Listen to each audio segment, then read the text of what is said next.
നിങ്ങളുടെ മെമ്മറിയെയും അതുപോലെ തന്നെ ബുദ്ധിശക്തിയെയും പോലും നമ്മുടെ ഈ ഡിജിറ്റൽ ലോകം സ്വാധീനിക്കുന്നുണ്ട്.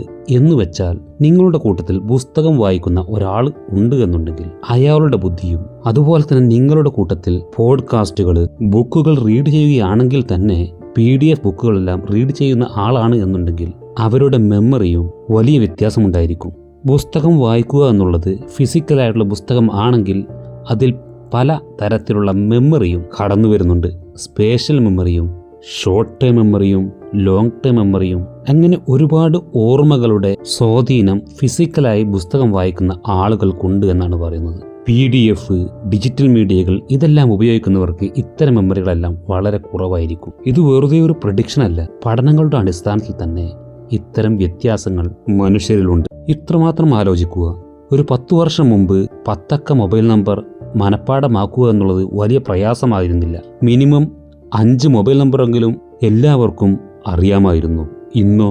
ഇന്ന് 4-6 അക്ഷരമുള്ള OTP വന്നാൽ തന്നെ എത്ര പ്രാവശ്യം നോക്കിയിട്ടാണ് നമ്മൾ അത് തെറ്റാതെ എൻ്റർ ചെയ്തുകൊണ്ടിരിക്കുന്നത്. ഇതെല്ലാം ഡിജിറ്റൽ ഡിവൈസുകൾ നമ്മളിലുണ്ടാക്കിയ മാറ്റമാണ്. ആരോഗ്യം ശ്രദ്ധിക്കുന്നവർ മാനസികാരോഗ്യത്തിൻ്റെ ഭാഗമായിട്ടും ബുദ്ധിയുടെയും ഓർമ്മശക്തിയുടെയും ഭാഗമായിട്ടും ഇത്തരം കാര്യങ്ങളിൽ പ്രത്യേക പരിശീലനം നേടേണ്ടത് അത്യാവശ്യമാണ്.